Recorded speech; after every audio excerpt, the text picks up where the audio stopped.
I want to start with something that I see in almost every architecture review. Someone opens the whiteboard, and the first thing they write is a tool, a framework, a model, and a vector database. Now, that's the moment that I know that what level that we are working at. Because senior engineers don't start with the tools, they start with the constraint, latency, cost, failure, evaluation, numbers, not logos. I have a quick test. I'll stand in front of any architecture diagram and I'm going to ask four questions. What happens when the latency doubles? What happens when the cost spikes? What happens when the retrieval fails? What happens when your eval misses the real failure? If those four questions destabilizes the whole design, then the design was actually built backwards. The tool went up first, the constraints came later. Now, this video is about how to flip that order because the order is the whole job right now. Now, I see this a lot, guys. An engineer walks me through a design and it's just one confidence sentence. So the confidence sentences will use this framework for the orchestration, the vector DB for retrieval, this model for generation, the other thing for branching. Now that sounds great and that sounds confident as well. It also tells me almost nothing. It doesn't tell me about what is it that the system has to do under the load. It doesn't tell me the cost ceiling. It doesn't talk about what failure looks like. It doesn't even tell me about how anyone would know whether the system is actually working in production. And this is what we call it as the tool first thinking. And honestly, I understand why, because most of the content out there, there's a framework content. So the muzzle over here that gets trained on is name the framework. But here's the thing, guys. The visible problem with tool first design is not that the tools are wrong. The tools are usually fine. The invisible problem over here is there's nothing in the design to fall back on when the reality applies the pressure because nothing in the design was anchored to a constraint. Now, a senior mind starts with a different first question. Before even naming a single tool, they'll start with the five question. What is my latency budget? End to end, P95. It's not about the fast or anything, it's about the number. What is the cost ceiling? That is cost per successful outcome or cost per active user per month, which is a number. What is the failure tolerance? How often is the system is allowed to fail badly? And what does badly actually mean? And you should have a defined answer. What's the evaluation method? How will we know that the quality is good before launch? And how will we know it's slipping after launch? These are two different things. What are the security boundaries? PII, data residency, authorization, audit, everything to be named. So if you notice this, none of these is about the tools. All of it is about the envelope. The tools will come after the envelope because the tool gets selected to fit this envelope. It's not the other way around. So the senior whiteboard is mostly about the numbers and arrows. But the junior whiteboard is mostly about the logos. I'm going to use this tool. I'm going to use this framework. I'm going to use this vector database because a tutorial project always say as I followed the steps, but a mature project say as I made the decision. Now let's talk about it, guys. So let's make it real. Let me walk you through each constraint. Let's start with the latency. See, the latency is first because it's the hardest to claw back after the launch. Memory, you can rent it. Cost, you can actually negotiate. But latency is what you have to design for. To give you an example, a user facing AI feature, let's say, usually has a P95 somewhere between 500 milliseconds, and 3 seconds, depending on whether it's conversational or a batch one. Now, that envelope decides almost every downstream choice. So, inside the envelope, the budget gets allocated. The network, retrieval, re-ranking, tool calls, model inference, streaming, each one will be a sub budget, and each one has a trade off. So, if you talk about the retrieval, you'll have a vector search with HNSW. Now, maybe 40 milliseconds at small scale. And if you start adding this cross encoder re-ranking, that's another 2 to 400 milliseconds. So you have to decide whether that precision lift is worth the latency cost that you're paying for. And the final answer is depends on the user. Re-ranking. Now, this is where I see most team actually overspend their time. Like they reach for the re-ranker because it's the recommended pattern. Now, without measuring whether your base retrieval was actually good enough or not. So a senior engineer will measure first. They will add the re-ranker only if the eval actually moves. Like to give you an example, model inference, one more example. See, the fastest open source 7 billion parameter model on a hot GPU is around, let's say, 80 tokens per second. A reasonable response is 200 tokens. Now, that's basically 2.5 seconds of the model time alone, only for the generation. So, if your end to end budget is 2 seconds, you can't use that model for that particular interaction. The architecture has to change. Maybe you'll have to work with a small model with re-rank candidates or move the work off the critical path. The senior move over here is to write the latency budget on the board before naming a single component. But a junior move is assemble the components and hope that I'm going to get the outcome. So hope is not always the latency strategy. Cost is the second one. Now it's one of the one that quietly destroys the agentic systems 6 weeks after the launch. The numbers seniors track are cost per successful outcome, cost per active user per month, and burn rate per failure mode. All of the three. The most common cost failures I see in agentic system is unnecessary loops. Like the agent decides to reflect, plan, retry, verify on every single request, including the ones which is a simple deterministic call where that would have been sufficient. So three model calls where one was actually enough. So if you multiply it with the traffic, the cost line will bend sharply up. And the another thing that I would see most common is expensive model overuse, like using the frontier model for task where a small cheap model can handle fine, like classification, routing, slot filling, validation. Now these are something which can be done with even the cheap model itself. Inefficient retrieval.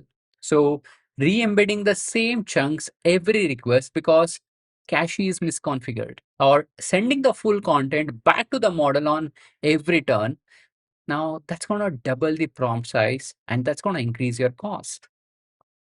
So the senior pattern over here is what we call it as the tiered architecture. You'll have a cheap model first pass, expensive model only when required. You'll have a context delta passing instead of the full context resend for each and every conversation turn, and aggressive output caching on the stable input. When teams apply the pattern, the agent cost typically drops 60 to 80% with no quality loss.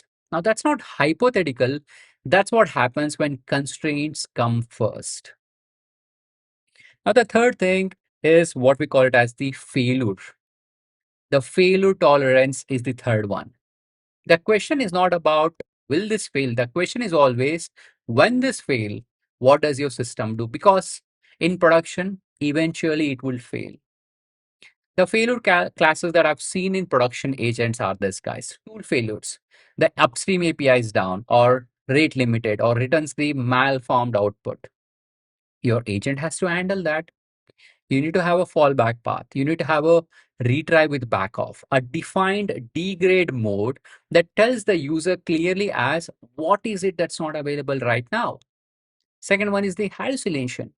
The model will invent an entity, a number or a procedure in a, let's say in a Q&A system, it is recoverable. But when the model invents an entity in an agent system and it will take an action, that's a dangerous scenario to be in.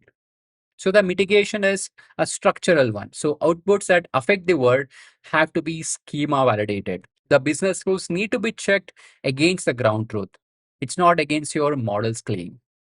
The next one is the stale memory. The agent remembers a fact that was true last week and it's not valid anymore.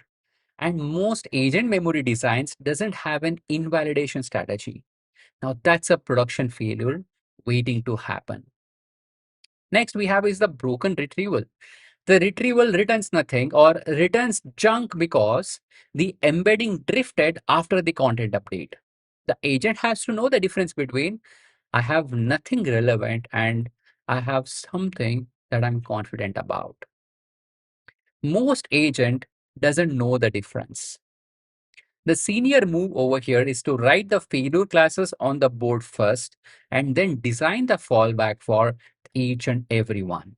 The junior move is to assume that happy path is the only path in the system design. The production teaches the difference in the first 72 hours of your system go live. The evaluation is the fourth one. And it's one where most engineers get wrong, even when they are otherwise senior as well. So, what evals routinely miss is boundary cases like time, identity, policy window. The eval system was built when the system was new and nobody relabeled it after the policy changed.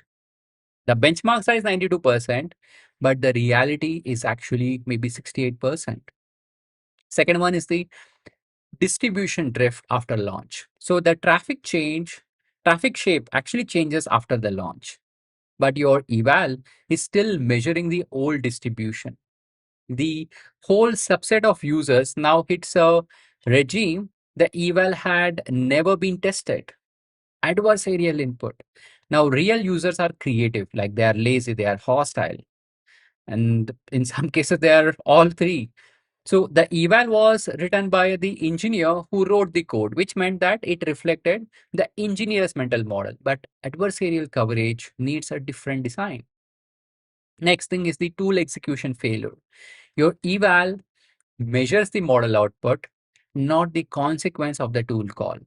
A tool that returns success without actually doing the thing is invisible to the model output only eval. So the senior pattern is two evals, a pre-release eval that gates the merges and a post-release eval. Sometimes we also call it as the online evaluation that watches the sample of production traffic and flags the drift. So without both, you don't have an evaluation strategy. You just have a benchmark, which is a different thing.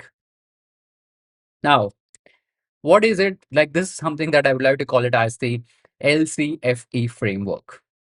Now, this is something that you can take it for your next architecture meeting, and I want you to use it in the right way.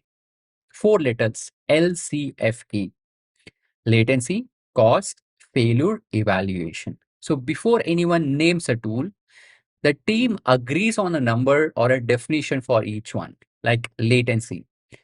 Write the end to end P95 on the board. Then the sub budget, like retrieval, re ranking, tool calls, model inference, streaming. Cost. Write the cost per successful outcome target. It could be per active user per month. It can be a ceiling value. It can be cost per call for each model and the tool the design touches. Failure, like write the four most likely failure classes for this design in the given domain. And for each one, write a fallback or a degrade mode. If a class has neither, then the design is not ready. Evaluation. Write the pre-release method. Write the post-release drift watcher. Name the metrics, the sample size, the cadence. Now and only now, You can then name the tools. You can now pick the tool that fits this envelope, not the envelope that fits the tool that you have got. So this is the single highest leverage shift a junior architect can actually make. The tool first thinking forces you to fight reality, but the constraint first thinking aligns you, whatever the reality that you're dealing with the design. So your project is not your differentiator anymore. Your decisions are your clear differentiator. Now, quick aside, guys, because I see this every week. A demo system doesn't have the four constraint. There's no latency requirement. There's no real user waiting for it. There's no cost ceiling because nobody is paying yet. There's no failure tolerance because the demo only runs the happy path. There's no evaluation because the demo just has to look right. That's why demos generalize so badly to production. The architecture survived because nothing was applying the pressure to it. The first day a real user hits the system, every constraint engages at once. Now, if you're evaluating an architecture by how impressive its demo is, you're not evaluating it. You're just watching a theater. Senior engineers ask different question. What is the P95 under the load? What is the cost per outcome? What happens when the model provider has an outage? What is it that my evals catch a regression? These questions cut through the demoware. System ship, demos don't. All right, guys. So if you have if you want this structured practice with this constraint first design, like real system, real envelope, the kind of decision that have to be defended at depth. That's what the Agentic AI Enterprise Mastery Bootcamp is actually built around. The assignments come with the constraint. The reviews ask the four questions. The artifacts you build are the kind that you can carry it into the senior interview and defend without flinching. But whether you join or not, the framework stands. Latency, cost, failure, evaluation. Write them on the board before you name a tool. The architecture you produce will look different now, and it will survive the contact with production because that's the only place that matters.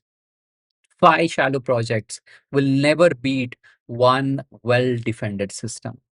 All right, guys. So that's the video. So use the LCFE next time that you are in the architecture meeting. Even better, use it before the meeting. It actually changes the conversation.